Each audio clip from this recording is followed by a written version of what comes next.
तो यहाँ पर हम लोगों ने लास्ट टर्न पर मेंटर में जो चीज़ें पढ़ी थी, एक बार हम लोग उनको रिवाइज़ कर लेते हैं, आपके दिमाग में सारी चीज़ें आ जानी चाहिए। मैंने आपको बताया था कि मेंटर क्या है? शिक्षक ही है, बल्कि शिक्षक का क्या है? ये अपग्रेड वर्ज़न है। टीचर ही है, लेकिन टीचर का क्या है? अपग्रेड वर्ज़न है। यह बच्चों को ऐसा भयमुक्त माहौल तैयार करके देता है, प्रोत्साहित वातावरण देता है, जहाँ बच्चे खुशी-खुशी अपने वहाँ पे इन्वॉल्व होते हैं और शिक्षक से अपने प्रश्न पूछ पाते हैं। फिर अगर मेंटर की बात करते हैं, तो ये क्या होता है? ये सृजनात्मक होता है, अनौपचारिक होता है और जवाबदेह होता है। जवाबदेह भी होता है, रिस्पॉन्सिबल होता है कि जो भी वो कार्य प्रणाली करा रहा है या जो भी चीज़ें करा रहा है, तो वो कितनी ज़रूरी हैं, इनके बारे में भी वह बच्चों को बताता है। फिर हम लोग मेंटर की बात करते हैं कि टूल्स के, तो टूल्स में मैंने क्या बताया था कि मेंटर मेंटरिंग और मॉनिटरिंग की प्रक्रिया से पहले खुद परिचित होता है और इसके लिए विभिन्न तकनीकियों तथा युक्तियों का सहारा लेता है। फिर हम लोग बात करते हैं कि मेंटर ना तो विषय विशेषज्ञ होता है और ना ही निर्देशक होता है, बल्कि वह तो टू वे कम्युनिकेशन की सहायता से सीखने सिखाने की प्रक्रिया को आसान बनाता जाता है। ये हम लोगों ने मेंटर में पढ़ा था। इसके बाद फिर मेंटर के हम लोग बात करते हैं कि सक्रिय सहभागिता सबकी सुनिश्चित करता है। उसकी विशेषताओं के बारे में बात करते हैं, तो वहाँ पे फर्म एंड फेयर, निष्पक्ष तथा पारदर्शी होता है। एक बेहतरीन अवलोकनकर्ता होता है, बच्चे सीखने को तैयार हैं या नहीं है, इन चीज़ों को वहाँ पर चीज़ें जानता है। फिर मेंटर क्या बात करता है, मेंटर बच्चों की परवाह करने वाला होता है, उनकी चिंता करता है, उनकी केयर करता है। फिर मेंटर क्या है, संवेदनशील होता है, सेंसिटिव, बीइंग सेंसिटिव।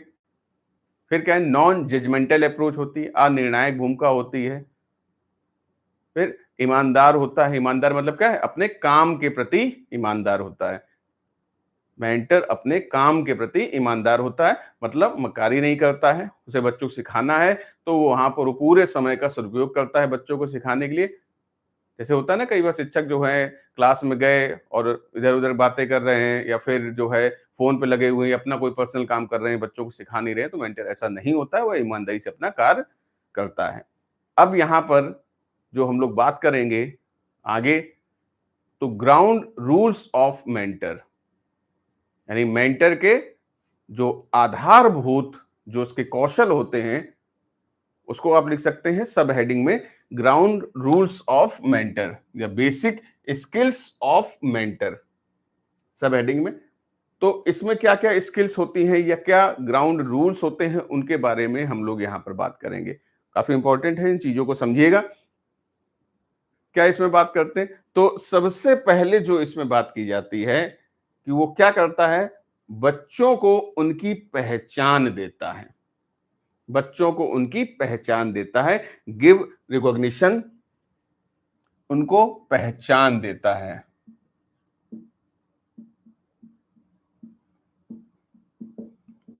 अब ये पहचान का यहाँ पे क्या मतलब है, ये देखिए अक्सर पहले ऐसा देखा जाता था कि शिक्षक बच्चों को, अभी भी कह सकते हैं, कहीं-कहीं आप देखते होंगे, शिक्षक बच्चों को उनके नाम से नहीं बुलाते हैं, बल्कि क्या कहते हैं, "ए लाल टोपी, अरे पीली शर्ट", या इस तरीके से संबोधित करते हैं, जो कि चीज़ सही नहीं होती है।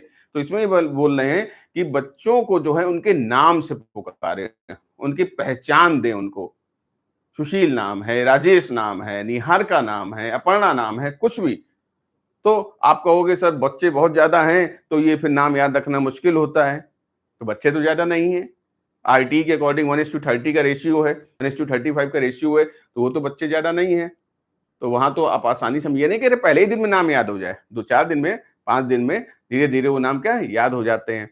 तो यहाँ पर यही कॉन्सेप्ट बताया गया कि उनके नाम से उनको पुकारें। नाम में बहुत कुछ रखा है। अक्सर लोग कहते हैं कि नाम में क्या रखा है, तो नाम में बहुत कुछ रखा है। नाम अगर कह दें कि भई लड़की की शादी जो है वो कामता प्रसाद के साथ है, तो लड़की वो मुँह बना लेगी। या लड़के की शादी जो है, वो जो है वो फूलमती के साथ है। तो ये नाम में इम्पैक्ट पड़ता है ना दिमाग में, हमारे कुछ ना कुछ ये चीज़ें बन जाती हैं कि यार देखो ये कैसा नाम है। तो नाम से फ़र्क कहीं न कहीं पड़ता है और सबसे बड़ी चीज़ क्या आती है, ये महसूस होता है कि सामने वाला मुझे पहचानता है, जानता है। आप किसी को ऐसे संबोधित करो, "अरे सुनो भाई", और एक ऐसे करो, "अरे सुशील, अरे राजेश", तो यहाँ पे नाम क्या है? नाम से जब आप पुकारते हो, तो उसे लगता है कि हाँ, व्यक्ति हमारा कोई आत्मीय है, हमसे जुड़ा हुआ है। तो नाम में बहुत बड़ी चीज़ है, प्रयास हमेशा करिए कि बच्चों को उनके नाम से ही पुकारा जाए। फिर सेकंड स्किल कौन-सी इसमें बात करते हैं? तो इसमें कहते हैं कि बच्चों से जब भी आप जुड़ रहे हो, तो वहाँ पर आपकी बॉडी लैंग्वेज का बहुत ज़्यादा रोल होता है। आपके अटेंशन का बहुत ज़्यादा रोल होता है। तो आप यहाँ पे कहोगे अटेंशन, गिव अटेंशन। अब ये अटेंशन कैसे दिया जाता है? कैसे बच्चे को लगेगा कि आप उनकी बात अटेंटिव होकर सुन रहे हो? तो इसमें आते हैं बॉडी लैंग्वेज, आपकी बॉडी लैंग्वेज। अगर हम किसी की बात ध्यानपूर्वक सुन रहे हैं, तो हम आगे झुककर उसकी बात सुनते हैं, आगे बढ़कर। बॉडी लैंग्वेज एक होती है, एक्सप्रेशंस होते हैं, वो पता चल जाता है कि हम उसकी बात ध्यानपूर्वक सुन रहे हैं। अब पता चला बच्चा आपके पास आया, अपनी कोई बात कह रहा है और आप रजिस्टर में अपना काम कर रहे हो। आपने कह दिया हाँ ठीक है। या अभी हम मुझसे बात करूँ, उसे कह रहा है कि सर वो जो है मुझे जो है लक्ष्मी ने मेरी पेंसिल मुझे मार दी या गिरा दी, तो आपने कहा कि अच्छा ठीक है, अभी हम बात कर लेंगे। तो वहाँ पे बच्चा क्या है, उसके मन में एक निराशा का भाव आ जाएगा। वो आपसे अगली बार नहीं जुड़ेगा और मेंटरिंग में समस्या एक सबसे बड़ी यही है कि अगर आप बच्चे से जुड़ ही नहीं पाओगे तो मेंटरिंग क्या कर पाओगे? तो वहाँ पर आपको क्या, आप अपने काम को कुछ समय के लिए रोक दोगे, आप रजिस्टर बंद कर दोगे, उसकी बात पूरे बॉडी लैंग्वेज के साथ, हाँ बताओ बेटा क्या बात हो गई? क्या लक्ष्मी ने कह दिया? लक्ष्मी बेटा आप इधर आइए। तो अब उस बच्चे को क्या लगेगा कि हाँ, उसकी बात जो है सुनी गई है। तो ये क्या है? ये आपकी बॉडी लैंग्वेज से पता चल रहा है कि आप उसकी बात अटेंटिव वे में सुन रहे हो। नेक्स्ट पॉइंट लिखिए। ये पॉइंट वैसे मैंने बार-बार बताया भी है, लेकिन फिर भी आप चाहें यहाँ पे भी लिख सकते हैं। प्रत्येक बच्चे की सक्रिय सहभागिता सुनिश्चित करता है। प्रत्येक बच्चे की, बार-बार बोल रहा हूँ, ये पॉइंट कई जगह दिखाई देता है एग्जाम्स में। मैं तो कहता हूँ कई बार जब क्वेश्चंस के आंसर हमें नहीं समझ में आते, तो अगर ये पॉइंट दिखता है सक्रिय सहभागिता, तो ये जवाब बिल्कुल सही माना जाता है। तो प्रत्येक बच्चे की सक्रिय सहभागिता सुनिश्चित हो। अगर क्लास में 40 बच्चे हैं, तो 40 बच्चों का इन्वॉल्वमेंट हो, ये जरूरी होता है। इसके बाद नेक्स्ट लिखिए, उम्मीद रखें पर जोर ना डालें। उम्मीद रखें पर जोर ना डालें।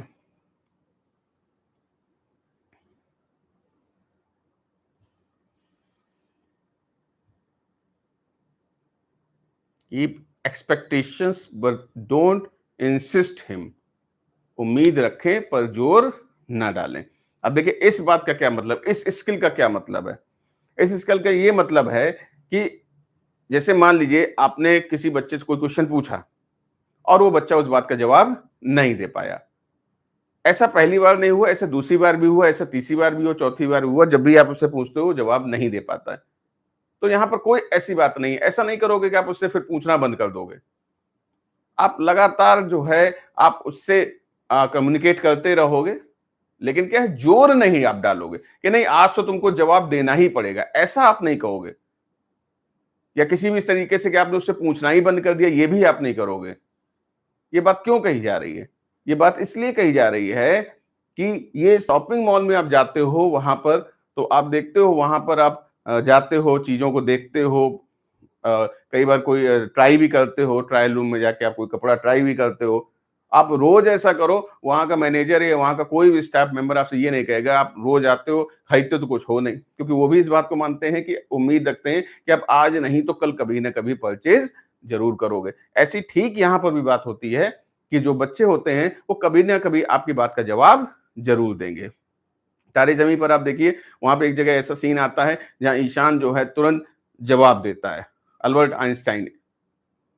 तो वहां पर वो इस तरीके का तुरंत जवाब देता है। तो जब आप उसे मौके देते हो, लेकिन ध्यान दीजिए उस पर जोर नहीं डालोगे, नहीं आज तो तुम्हें बताना ही पड़ेगा, तुम कभी नहीं बताते हो, आज तो बताना ही पड़ेगा, ऐसा आप कभी नहीं करोगे। वो जब भी ऐसा माहौल बनेगा और जब एक अच्छे मेंटर होगे, तो बच्चे के अंदर भी कभी ना कभी ये चीज आएगी कि आज हम ये जवाब दें। कोई ऐसा नहीं होता है कि जो अपने जवाब ना देना चाहता हो, लेकिन कई ऐसे फैक्टर्स होते हैं जिन वजह से वो जवाब नहीं दे पाता है। तो धीरे धीरे उन फैक्टर्स को क्या है, आपको दूर करना है, चीजें आसान बनानी है। ऐसा माहौल बनाएंगे तो निश्चित रूप से बच्चा जो है आपको जवाब देगा। फिर नेक्स्ट पॉइंट लिखिए, पैराफ्रेज। पैराफ्रेज,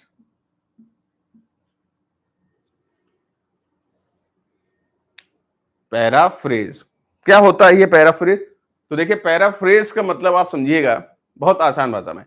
अक्सर क्या होता है कि कई बार बच्चे को जवाब तो पता होता है, क्वेश्चन का जवाब तो पता होता है, लेकिन वह सही शब्दों का चयन नहीं कर पाता है। कैसे? जैसे मान लीजिए मैंने आप में से किसी से कोई क्वेश्चन पूछा, मैंने आपसे पूछा कि जेंडर बायस क्या होता है, मैंने आपसे ये क्वेश्चन पूछा। अब आप में से कोई कुछ इस तरीके से जवाब देता है, सर वो जेंडर बायस, सर इसमें वो लड़का लड़की को काम बांटना गलत है, कोई भी काम कर सकता है। तो मैंने क्या कहा?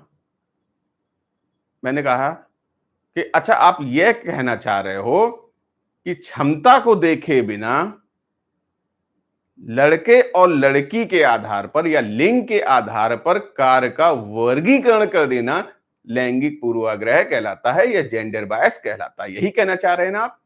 तो आपने कहा हाँ सर यही कहना चाह रहे हैं। ये है पैराफ्रेज। मतलब मैंने आपको सही शब्दों में वही चीज आपके सामने रखी, भले ही मैंने कही, मैंने ही बताया, लेकिन क्रेडिट मैंने आपको दिया। जैसे अगर मैंने किसी से पूछा कि समावेशी शिक्षा क्या होती है, इंक्लूसिव एजुकेशन क्या होती है, तो उसने जवाब दिया सर इसमें जाति सभी धर्म सभी लिंग शामिल होते हैं, सर इसमें सर हिंदू भी हैं मुस्लिम भी हैं। तो अब मेरा क्या रिएक्शन होगा? मैं सही शब्दों का चयन करके बताऊंगा। मैं क्या कहूंगा? अच्छा तो आप ये कहना चाह रहे हैं कि इसके अंतर्गत सभी जाति धर्म लिंग यानी मेल फीमेल ट्रांसजेंडर और सबसे जरूरी क्या है कि इसका सबसे बेहतर मतलब है कि इसके अंतर्गत किसी को भी ना छोड़ा जाए। यही कहना चाह रहे हो ना आप? तो आपने कहा हाँ हाँ सर यही। ये कॉन्सेप्ट हुआ पैराफ्रेज का। भले ही टीचर उन चीजों को बता रहा है, सही शब्दों का चयन करने में मदद कर, पता तो है ना आपको, जवाब आपको पता, तभी आप चीजें बता, थोड़ा सा अटक रहे हो। तो मैंने क्या किया? मैंने कुछ सही शब्दों का चयन करने आपकी मदद कर दी। तो क्रेडिट मैं आपको ही दूंगा। यही कॉन्सेप्ट कहलाता है पैराफ्रेज का। इतनी बात सबको समझ में आ गई?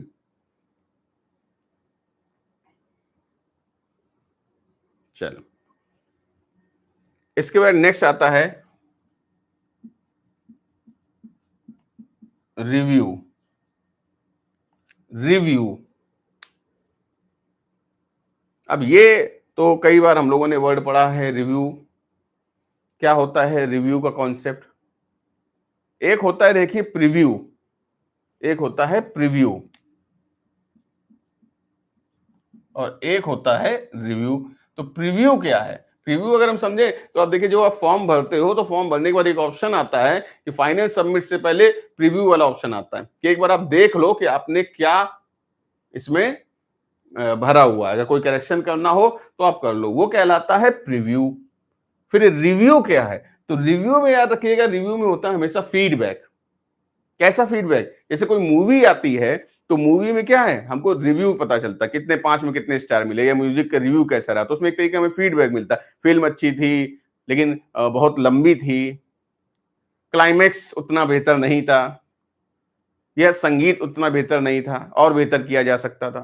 तो एक तरीके से वहां पे क्या हमको फीडबैक मिलता है। इसी तरीके से यहाँ पे रिव्यू में क्या है कि हम क्लास में आए, जैसे मैंने यहाँ पे आया मैंने मेंटर में, तो आपको एक तरीके से मैंने पिछले क्लास का जो मैंने पढ़ाया वो मैंने आपके सामने एक बार सरसरी निगाह से या सरसरी तरीके से उसको मैंने क्या है रिवाइज कराया।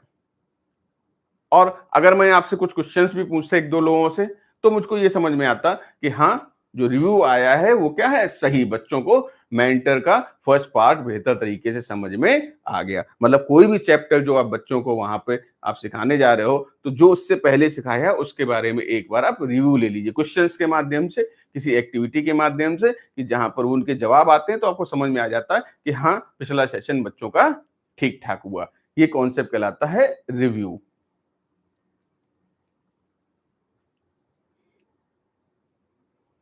नेक्स्ट पॉइंट लिखिए, focus on similarities, focus on similarities and dissimilarities and dissimilarities. इसका क्या मतलब है? समानताओं तथा विषमताओं का, ये जो उनकी विभिन्नताएं हैं उनका आप उन पर ध्यान दो, उन पर भी आप फोकस करो। समानताओं और जो उनकी विभिन्नताएं हैं, जो विषमताएं हैं, उन पर आप ध्यान दो। क्या मतलब है इसका? Focus on similarities and dissimilarities का इसका मतलब होता है कि क्लास में हर तरीके के बच्चे होंगे, अलग अलग क्षेत्र से, अलग अलग संस्कृति से, हर तरीके के बच्चे हो सकते हैं, अलग अलग भाषा समुदाय से हो सकते हैं। तो आपको इन सारी बातों का क्या है, ध्यान रखना पड़ेगा, सारी बातों को। कैसे? यहां पे मान लेते हैं कि आप में से कुछ बच्चे हिंदी मीडियम हैं और कुछ इंग्लिश मीडियम हैं, तो ये क्या है, एक तरीके की ये डिसिमिलरिटी है। कुछ बच्चे हिंदी मीडियम है, कुछ इंग्लिश मीडियम है, तो मुझे क्या करना होगा, मुझे हिंदी में भी बताना होगा और इंग्लिश में भी बताना होगा। सिमिलरिटी क्या है? सिमिलरिटी यहां पे ये है कि सभी लोग जो हैं यहां पे क्या हैं, वो सेंट्रल टीटी की तैयारी कर रहे हैं। इसका मतलब सभी लोग जो है वो या तो डीएलएड या बीएलएड, इस तरीके का कोई जो है एजुकेशन से जुड़े डिप्लोमा कोर्स या डिग्री कोर्स कर रहे हैं या करके आए हैं। ये आपकी सिमिलरिटी है।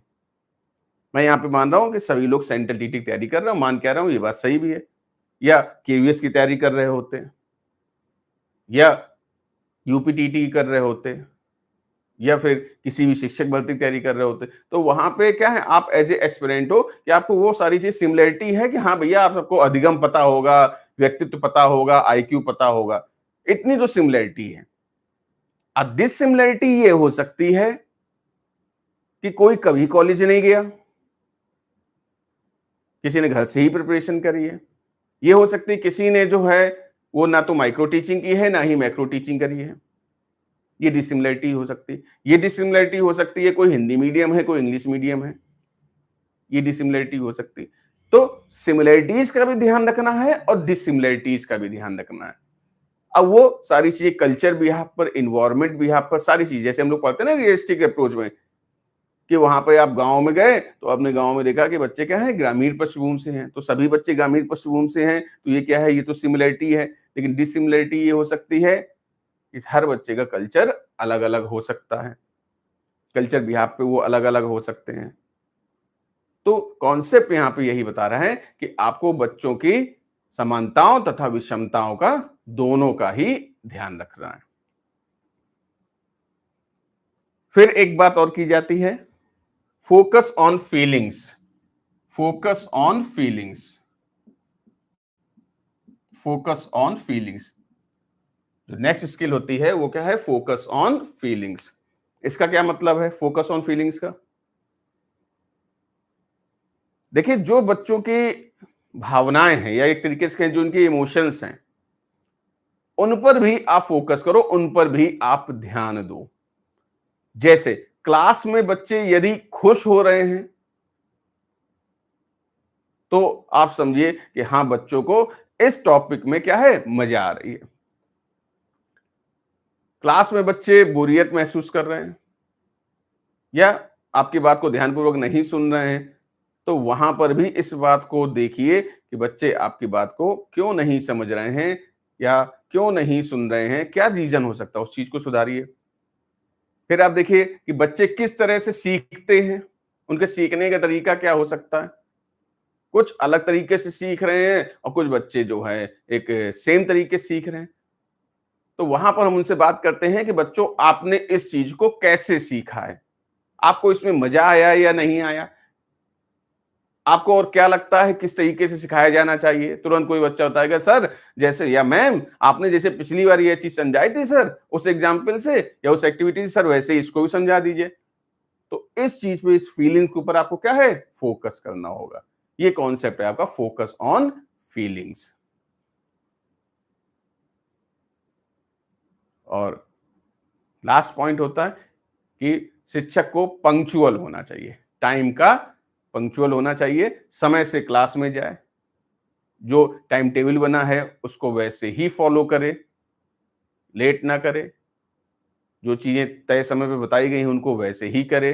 तो ये बात की जाती है उसके पंक्चुअलिटी से। इसी के साथ आपका मेंटर जो है टॉपिक कंप्लीट होता है। यहाँ पे ढेर सारे क्वेश्चंस आएंगे। एक शिक्षक होने के नाते आपकी क्या भूमिका होनी चाहिए, तो अब आपको सब कुछ अपने दिमाग में क्या रखना है, मेंटर के हिसाब से रखना। सारे जवाब आपको मेंटर के हिसाब से लगाने हैं। हम लोगों ने क्या समझा, बच्चे हमारे लिए क्या है, मोस्ट वीआईपी पर्सन है, बहुत महत्वपूर्ण है सभी बच्चे।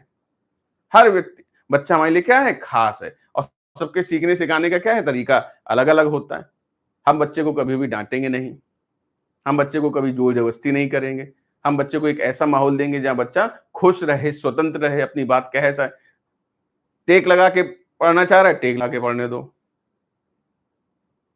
उसका कोई और तरीका है सीखने का, आप उसको वैसे सीखने दो। कई बार होता ना कि मुझे इस तरीके से समझ में आया, तो ठीक है, उसी तरीके से सही। लेकिन अक्सर शिक्षक क्या करते हैं, वो कहते हैं नहीं, जो मैंने तरीका बताया इसी को फॉलो करो। यह चीज क्या है, गलत हो जाती है। तो इस कॉन्सेप्ट को समझिएगा कि मेंटर बहुत अच्छी चीज, मैंने आपको बताया था समझाने के लिए, कि जैसे माता पिता अपने बच्चे के ख्याल रखते हैं, उसके लिए सोचते हैं, उसके हित के बारे में, सेम वैसे ही क्या है मेंटर। और यहाँ पे आपके सामने क्या है, ढेर सारे बच्चे हैं। तो इसी के साथ मेंटर टॉपिक आपका कंप्लीट होता है। नेक्स्ट चरण पे हम लोग जो अब और जो टॉपिक्स हैं उनके बारे में डिस्कस करेंगे। आज के लिए इतना ही रखते हैं। धन्यवाद।